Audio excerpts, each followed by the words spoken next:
I don't think he ever really remembered that he had Alzheimer's. I mean, I know that he was told, but I don't think he actually remembered, you know, because people would say things to him and he would say, I feel fine.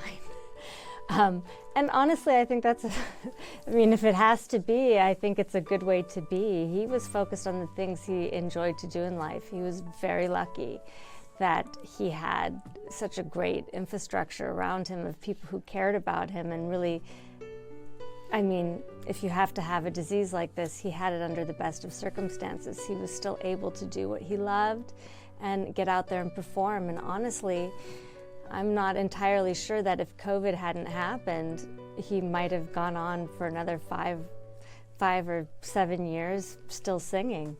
But during that period of time when COVID hit, he actually stopped performing because the whole world stopped. And I think the stage and getting up on stage and going to different places and meeting new people, that was his medicine.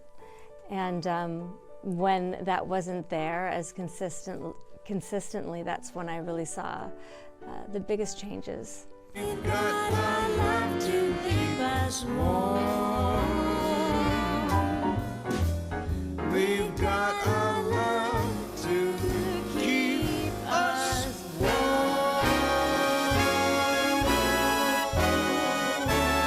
I mean, he was still singing beautifully. He was still hitting all the notes. Occasionally he would sing a song twice, but nobody seemed to mind. Nobody knew that that's what was going on because, and honestly, even before I knew, I could see that there were things that were wrong, but I think there's a part of you before you have diagnosis that you really wonder, well, is this just a part of getting old?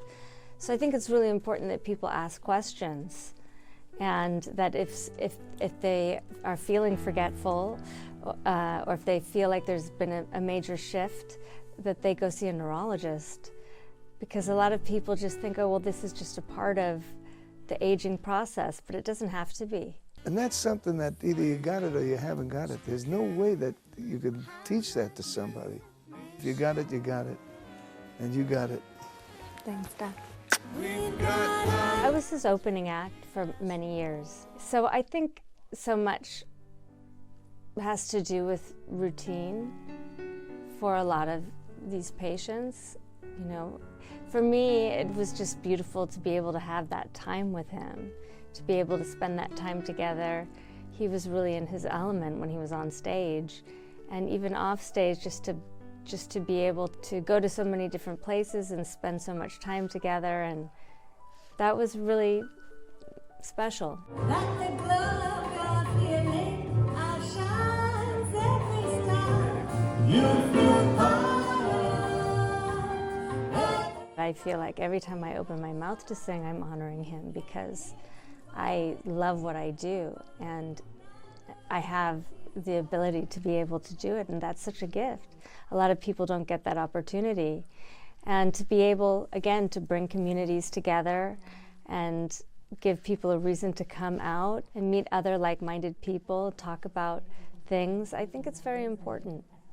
If you are lucky enough to be a caretaker, with all the difficulties that it comes with, if you're able to help somebody or help facilitate them to be active and do the things that they love, you'll also benefit from it as well.